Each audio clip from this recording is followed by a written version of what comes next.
Do you have some more things like how did you learn to thrive after the situation and what you learned from the situation? Yeah, what I've learned is you really need to trust yourself. Like like even in our marriage, I was very headstrong. I just didn't let him walk all over me, and that's why it was a toxic relationship because I would stand up for myself. I mean, I'm like, you're not going to call me a whore. You're not going to say I'm trash. You're not going to say I'm this. Like stand up for myself. And he did not like that. That's where we butted heads. And then when I started changing how I did things, because that's what he wanted a reaction. He wanted me to get mad. And it was just like fighting. I mean, our fights were sometimes a couple hours at a time and just intense yelling, like craziness. And I just couldn't even barely do it anymore. I was just tired. When you're fighting, like you're just wasting energy and energy that is not healthy for you. And so I decided, like, let him yell, let him have his fit. And I'm just going to sit there and take it. Like, because I didn't really, like, I know I'm not a whore. I know I'm not trashy. I know I'm not, so I won't even say everything he said, but I knew I wasn't those things. So it didn't affect me like how he wanted it to, even though I wanted to fight back with him.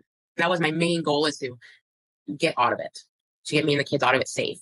And it really goes back to your mindset. Mindset is everything. And all the wisdom and knowledge that I got from that relationship has helped me grow into who I want to be and staying in a high vibration. Like he was I talk a lot about frequency, and that's kind of when I started to learn like what kind of person he was. Like he's a very low vibe person, even though we had a lot of fun, but his frequency was up and down. Like he'd be yelling and calling names, but then he could go way up into like a loving vibration.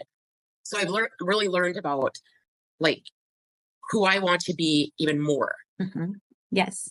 Yeah, that's been really neat because I've seen you in action as far as how you talk to friends or hurting people. And there's just an awareness of what they're really going through and a kind of a cut through the BS with like love and compassion, but clarity. And so I'm super excited about your coaching business and how you're going to help people.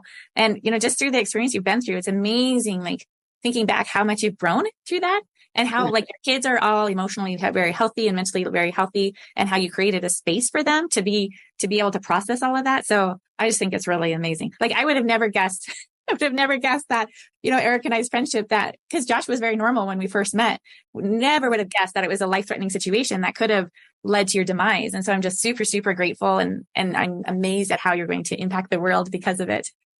Yes, with your help too, Tara, because we kind of went through it together, and then like something so traumatic ended up being something so, like a blessing in disguise.